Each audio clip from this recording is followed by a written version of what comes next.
If you're drafting a fantasy team this year, listen up, because if you draft one of the 6 players in this video, you might regret it before week 2 even begins. Because these aren't bad players necessarily, but they're bad picks at the price point you're currently having to pay for them. And today we'll break down exactly who these players are and why you need to avoid them. And if you're not familiar, I'm Sal Vetri. I've helped people for nearly 8 years win their fantasy leagues, and we're gonna do the same for you in this video. And let's kick things off with Tony Pollard, who fits that description that I mentioned earlier perfectly of this is not somebody I would consider a bad player. He had a quite decent year and a terrible offense last year, but based on what you have to pay for him this year in fantasy drafts, it's a bad pick. Because it's not like Tony Pollard was extremely efficient last year. Early on in the season, he had success breaking tackles, but overall, he just produced because he got volume. As you can see right here, Pollard finished as a top 24 running back yet again last year. On the Titans, he had 12.5 fantasy points per game. Okay, that's decent, right? You scroll down though, and it was a lot of it had to do with this volume. He had 260 carries. It was 8th most in the NFL. When you combined his targets overall, he had almost 315 opportunities, almost 300 touches, or over 300 touches when you factor in his reception. So a massive workload. He was top 10 in workload last year. And that workload is easily seen right here based on his usage. He had the 9th highest snap share at 69%. His opportunity share, meaning the amount of targets and carries he had in his backfield, the percentage of those, 9th highest at 73%. This is a very good number, but all of this ended up leading to a guy who scored 12.5 fantasy points per game, was barely a top 24 running back. Even though he had that insane volume, he was just meh. Because he wasn't efficient. And naturally, as you see these bigger workloads, you won't be as efficient, but he was way less than average right here. Just 4 yards per carry, 42nd in the NFL. 4.4 yards per touch was also 42nd in the NFL. Part of this has to do with the bad offense that he played in, of course, right? If your offensive line isn't good, if your passing game isn't good, they can load up on the box. That's true. But when we look at what he did individually, his yards created per touch, that ranked 46. So that's not great. He also led all running backs with 8 drops last year. And I told you that he had like over 300 touches and he only had 12.5 fantasy points per game. Well, check out this stat. Pollard had the 2nd lowest points per game of any running back with at least 275 total touches last year. The only guy worse than him was Najee Harris. And meanwhile, the guy that he shared a backfield with last year for only a handful of games because Tajay Spears was hurt was Tajay Spears, who was way more efficient, had a top 10 yards per touch last year for the 2nd straight season,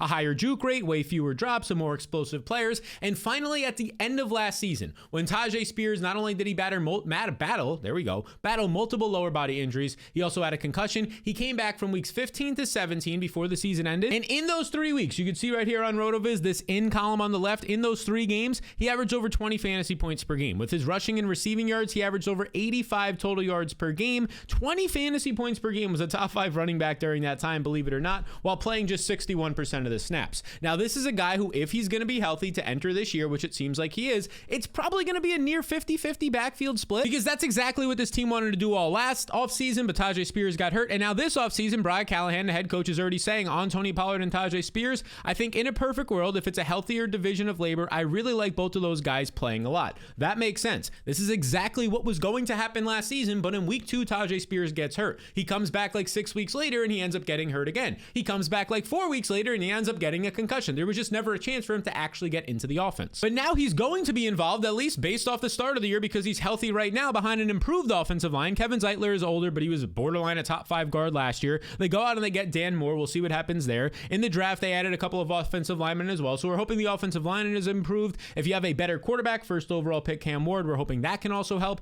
your offense in general. So this should be an improved offense here. And let's not forget, Tony Pollard is not a young player. He's already 28 years old. So in terms of running backs, he's getting up there in age compared to Tajay Spears, who is younger than him and is currently going way later in fantasy drafts. So when I say that Tony Pollard is not a bad player, I don't think he's a bad player, but when I say he's a bad pick in fantasy, it has to do with his relative cost. Because not only is Tony Pollard in round 6 right now as the 71st overall player, going next to guys like Calvin Ridley, Travis Hunter, who I think just have way more upside. Even Aaron Jones at the same exact position, I think has more upside in his offense and his skill set. But if we scroll, just keep this number in mind, 71st overall for Tony Pollard. If we scroll to see where his backfield running mate, Tajay Spears, goes, look at this. We're still scrolling and we're outside the top 100 picks now. We're still scrolling and we're outside the top 110 picks because Tajay Spears goes all the way down here at 123 overall. We're talking 52 picks later, 4 to 5 rounds later right now than Tony Pollard, when I think these guys are going to split a backfield in the exact same offense, and Tajay Spears is the more explosive and efficient and younger and better player. So right now, Tony Pollard is a bad pick, and so is this next wide receiver. And that guy's name is Zay Flowers, because this is a guy who, look, I'll give it to you. He just made a Pro Bowl. He put up over 1,000 yards, and he's currently being drafted right now as like a top 30 wide receiver in fantasy. So when you say Pro Bowl receiver, 1,000 yards, okay, that should make sense, right? But here's the problem, and there's a lot of problems problems with this. He's in an offense right now that is a low passing volume offense. Last year, the Ravens, despite the Eagles running the ball 70 more times, the Ravens had more rushing yards, right? Lamar Jackson's a big reason for this. Of course, Derrick Henry as well. 3,100 rushing yards. They led the NFL in rushing last year. So in terms of the passing offense, this is still a low passing volume offense. We still expect Lamar Jackson to run the ball. We definitely expect Derrick Henry to run the ball there as well. But the craziest part about this is the Ravens are coming off of one of their most efficient and productive passing years that we've ever seen, definitely under Lamar Jackson, because he put up career highs last year. Lamar last year was absolutely fantastic. Let's look at it. He put up a career high nearly 4,200 passing yards, right? You scroll over and he put up a career high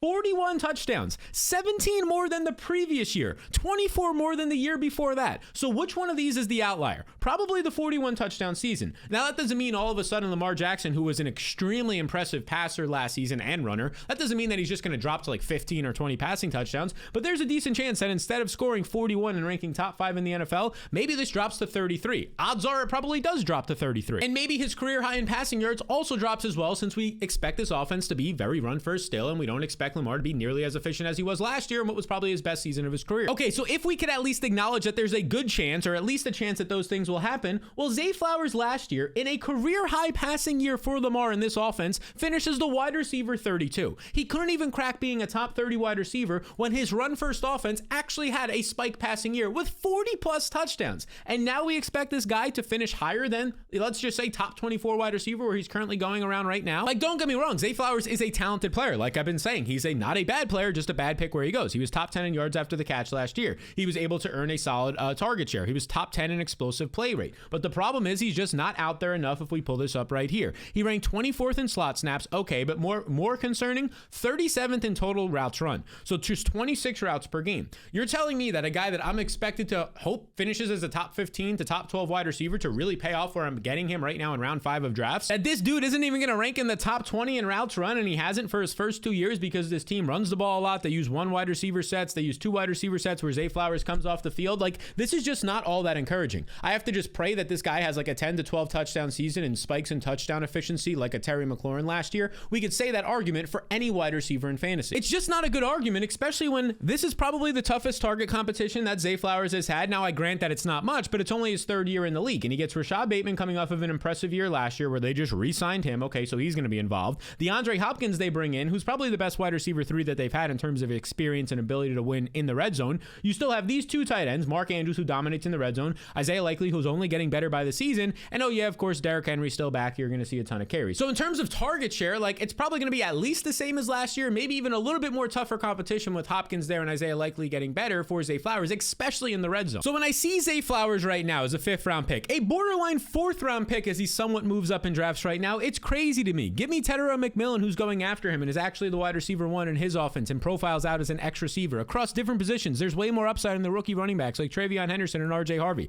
I'd rather have the wide receiver 2 on a better pass first offense in George Pickens. And we're going far down the board now, 10 to 15 picks later, and these guys still look better, in my opinion, than Zay Flowers. In my top 50 rankings, you'll see that Zay Flowers is not that highly projected. And if you want to see those exact top 50 overall rankings, they're linked down below right now for you, or you can just head to fantasyrankingsfree.com. If you're watching on your TV, just type it into your phone, fantasyrankingsfree.com, and you can get those free top 50 overall rankings. That will take you to this page where you just enter your email, and then I'll instantly send you the rankings. Be sure to check your spam and promotional folders if you don't see it after a minute or two. Basically, what you'll get is the top 50 overall rankings tiered. It'll show you the best and worst picks in each of those first 4 to 5 rounds of your draft, the most important rounds of your draft, so you'll be set to go. Set to go, I think it's good to go, but either way, if you're a serious fantasy player and you want my full top 250 overall rankings, all my drafting tools and in-season tools to help you win your league, that's exactly why I built the Fantasy Blueprint. It's what I use in all my leagues. And over 10,000 people used it last year to help them win their leagues. You can see a bunch of the reviews right here at the link in the description below, or you can head to jointheblueprint.com. That's where you can find all of this to learn more about the Fantasy Blueprint and how you can get it. Just so you know, there's limited spots this year. They're already filling up very quickly. We opened up more spots recently, but those are going to fill soon too. So if you want the Fantasy Blueprint,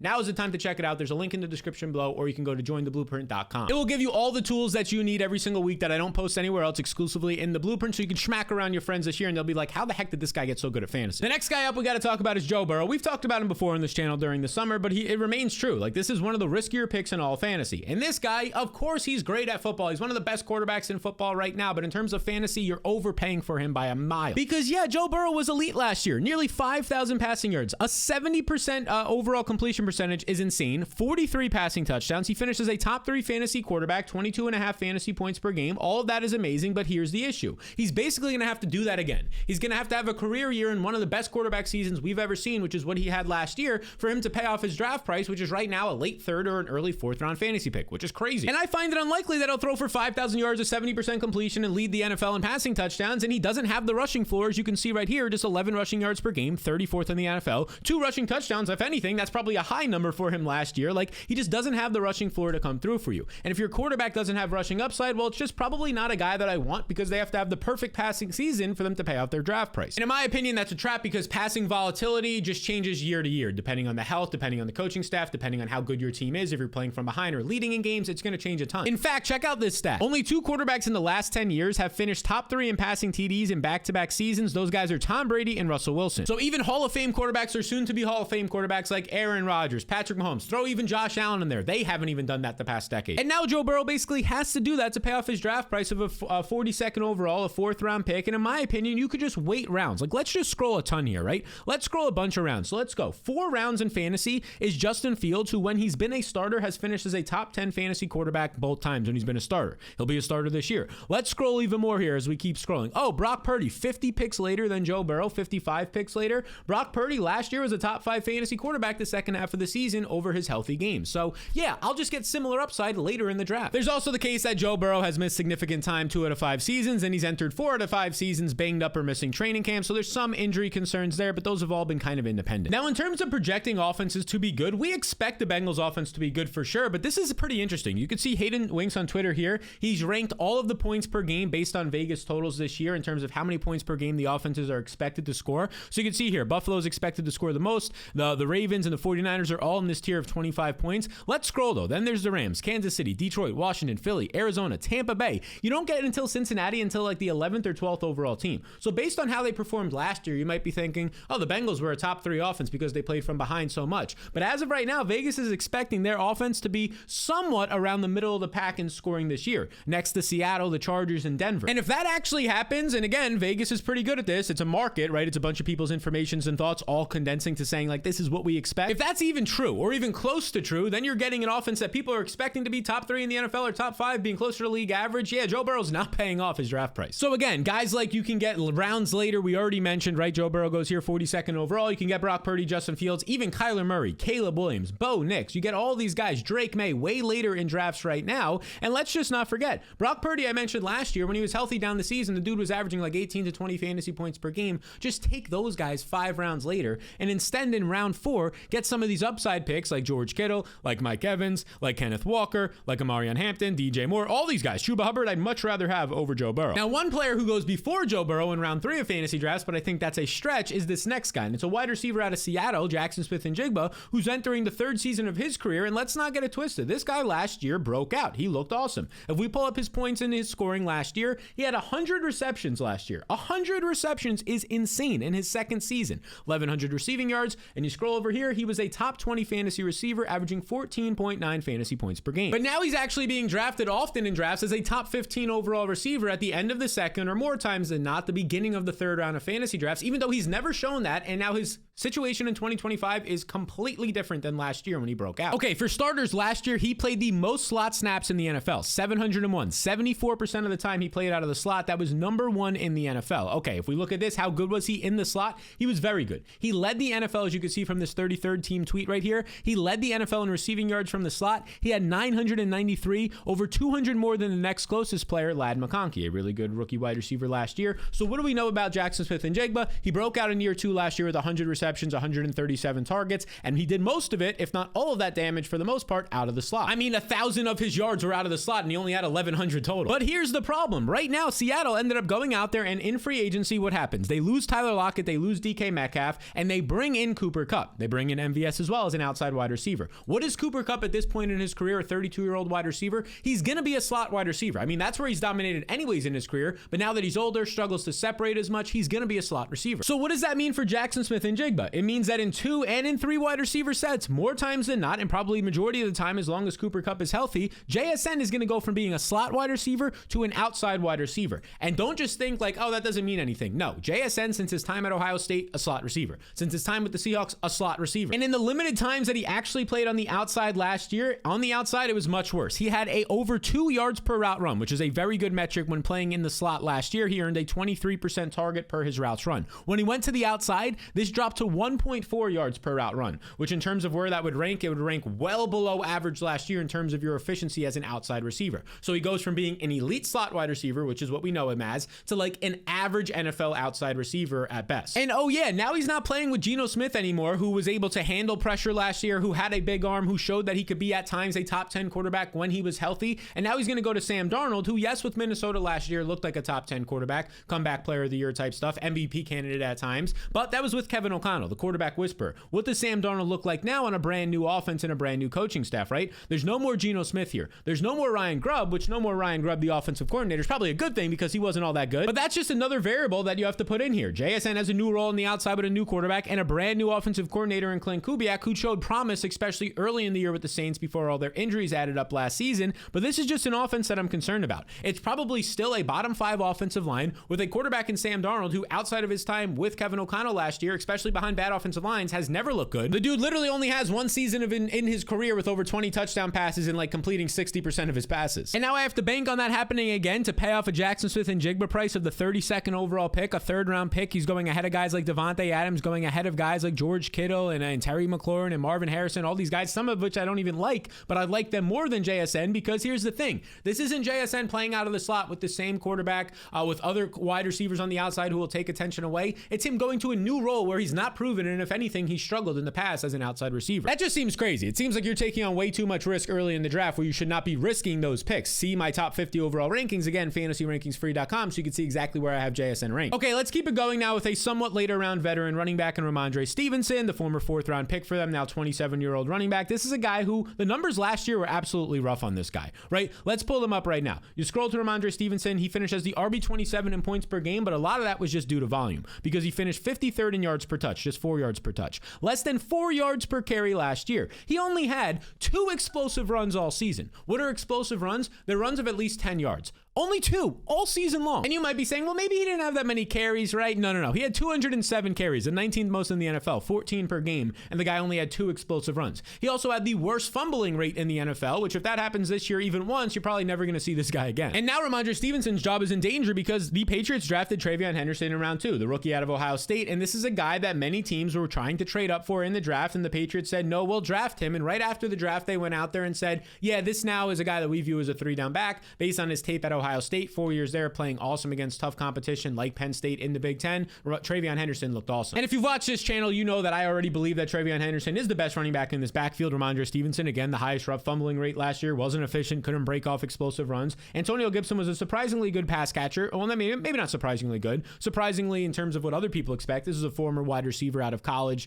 at Memphis. He was solid last year on limited touches, but in general, also fumbling issues, also not really trusted in passing down situations, whereas TreVeyon Henderson is probably the best pass catching or one of the best pass catching running backs and the best pass protecting running backs in this draft, if not the best. So you have Ramondre Stevenson, who has been fumbling prone, not that efficient the past couple of seasons, outside of a check down heavy year from Mac Jones in the past, hasn't done much in fantasy or real life, trying to compete against a younger explosive 2nd round pick doesn't feel good for Ramondre. And in a new offense led by Mike Vrabel, I believe he's going to just put the best players out there like he's done his entire career. And that guy, maybe at the beginning of the year for a couple of weeks, they could see if it's Ramondre Stevenson, but I don't think it's going to be him all year long. I mean, this is a Patriots defense that now should be set up to run the ball well. They get Will Campbell, a left tackle, in the 1st round. They go and they get Morgan Moses, who will probably end up playing right tackle for them, a veteran who's proven. So they lock down their tackle spots for Drake May. They draft TreVeyon Henderson as well. This is going to be a team that wants to run the ball, wants to rely on defense as well. The O-line is improving and Drake May has weapons. It should be a better offense that gets to the red zone more where TreVeyon Henderson can score some points. And if Stevenson is not going to see 65 to 60 to 55% of the snaps this year, year, which I don't think he will by the end of the year, I don't know how you're paying a 9th or a 10th round draft pick for him, right? There's way more upside across different positions in Emeka Egbuka at the wide receiver position.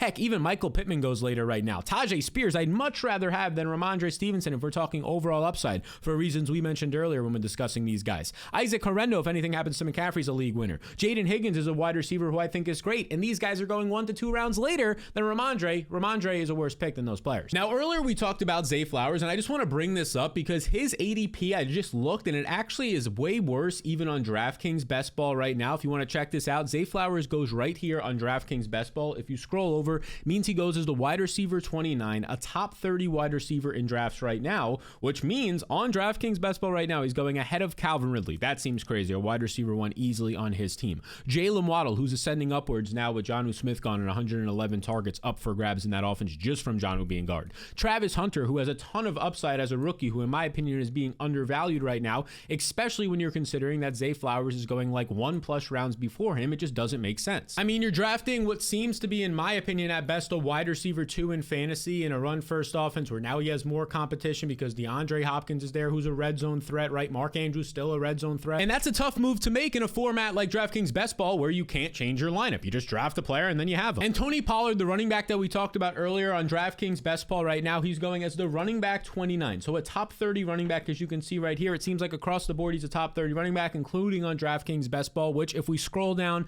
and it's going to take a while, I'm talking like 40 or 50 picks here. You got to keep scrolling. Look at this. To find his teammate, Tajay Spears, who goes like 40 picks later on DraftKings right now, I'm prioritizing Tajay Spears. Now, I've teamed up with DraftKings this year, and if you're not familiar with their DraftKings Best Ball contest, it's a game format where you just draft. There's no trades, no setting your lineups, no waivers. That's it. Honestly, that's what makes DraftKings Best Ball so fun because it's the best part of fantasy. You just draft your team and then you watch it ride all season. Now, that running back who can wreck your leagues right now is finally James Cook because, look, this is a guy last year who, I get it. If you look at the overall stats, things will look good. He had over 1,000 yards. He averaged 4.9 yards per carry. That's solid. He ends up finishing with 18 total touchdowns. Regression, right? When you only have 6 and 3 the 2 years prior. A top 12 fantasy running back, though, in a very good offense. I get that. But when you dig deeper, you will see, because of those 18 touchdowns, he's not going to do that again. He was the luckiest running back and player in the NFL last year. He scored 10 more touchdowns than he was supposed to in terms of expected touchdowns. He was supposed to score 8. He scored 10 more than that with 18. And here's what this actually means. 40% of his fantasy points came from touchdowns, and his 7.5% touchdown rate is completely unsustainable. If you're not familiar, a touchdown rate is how many of your touches you score a touchdown on. 7.5% is like 3 times the average. And if you lower his touchdown total to what it should have been around 8, then it drops his fantasy points per game last year to like 12.5, which puts him outside the top 24 running backs, and he totally looks like a different player. And that's probably what you can expect this year because he just didn't even get elite volume last season. Okay, so last year he ends up seeing 12.9 carries per game and 2.4 targets per game. Outside the top 30 in targets, 19th overall in carries. He ranked outside the top 25 running backs in touches per game last year. So he wasn't even average in touches per game last year, yet people are now willing to spend a 3rd or an early 4th round pick on him. The dude was basically living off of the touchdowns and the efficiency per touch scoring touchdowns, but now he has to compete with other running backs. I mean, who's had to compete with these same guys, but Ray Davis is entering year 2, and they spent the draft pick on him, a 4th round pick, and he looked good last year in limited touches, right? This is a guy who ranked top 10, or he ended up averaging 5 yards per touch last season. When he actually got workloads, like in week 7, he put up 152 total yards. At the end of the year, when they pulled James Cook early in week 18, Ray Davis had another productive game. He also has to compete with Ty Johnson, who was productive last year. They brought him back this year. He was more productive as a receiver out of the backfield than James Cook last year. Actually quietly led the NFL in yards per touch, although he didn't qualify with enough touches. And then, oh yeah, let's not forget there's a guy named Josh Allen in this backfield, a guy who has over 100 carries and 12 rushing touchdowns as well to his resume. If we look at this last year from a rushing stats perspective, 31 rushing yards per game, 12 rushing touchdowns. Even if this was to regress back to 8 or 10, that's still directly coming away from this backfield and James Cook, which is a whole nother reason why. If your quarterback's scoring 12 rushing touchdowns and you scored 18, that's not sustainable. You're not just going to score 30 plus rushing touchdowns as a team each year, especially when you have a mobile quarterback. There's also the concerns over James Cook's contract. By the time you're watching this, maybe it's settled, but this was earlier this offseason. Certainly the most significant update we've heard about Brandon Beane and James Cook. Doesn't sound like James Cook will be getting an extension anytime soon. Very recently, before training camp started, we also got some of this news as well. Well, this was for minicamp. I like my money. That's the only reason why I'm showing up for minicamp. Okay, makes sense, right? He doesn't want to get fined. And then this was right before training camp. The James Cook agents were asking for a number way above what the Bills were comfortable for. Brandon Beane basically said he's trying to become like the highest paid running back. He said that he wants to be paid right below Saquon Barkley's deal. So James Cook views himself in that realm, which makes sense if you're trying to get your bag at running back, one of the most underappreciated in terms of being paid positions the past decade. And more recently, it was reported that James Cook will be at training camp, but there's a lot of speculation that he's going to do a hold in, meaning not participate all that much. Maybe a phantom injury will end up coming up. So as of right now, even if James Cook plays week 1, he's not getting the valuable reps, which means he could potentially be injured. We see this a lot if you're not getting warmed up in camp. And he's just giving the Bills more opportunities to give Ty Johnson and Ray Davis, their explosive rookie from last year, more opportunities with the first team offense, get more comfortable in that system just in case they end up seeing more touches week 1 if James Cook isn't out there, which doesn't help James Cook. If the running backs behind you are getting more comfortable with the first team offense, it means that the coaching staff feels more comfortable giving those guys more reps in season. So when I see James Cook still going right now as the 37th overall pick, a late 3rd or an early 4th round pick, which I think he'll maybe go even earlier when people see his fantasy points per game from last year when they're in the draft lobbies, that just feels extremely too high for me. I'd rather have all the guys who currently go next to him, the guys who go after him, Jalen Hurts, George Kittle, Rashee Rice is obviously going to fall once the suspension news comes out officially, Mike Evans, all these guys, Alvin Kamara, Kenneth Walker, give me all the guys who currently go after James Cook. You can see where I have James Cook right now ranked in the top 50 overall rankings. The problem for his ranking right now on median outcome, he's still in a good offense, so it might look solid, but his floor is shaky and his ceiling is low. That's not a great pick. So there you have it. These are 6 players and picks who can wreck your fantasy drafts this year, and based on where they go, they're not bad players, they're just bad picks. Choose somebody else. Now, if you want my full top 250 rankings and all my other tools, you can check it out in the Blueprint. Again, there are limited spots right now. You can check out jointheblueprint.com. There will also be a link in the description below. Now, these are the guys you need to avoid, but if you want to see the hidden gems, the guys who are going late in drafts that can actually end up being league winners if 1 or 2 things break right for them, well, check out this video right here, the 5 hidden gem league winners you can check out. That video, I think, is going to help you out a ton.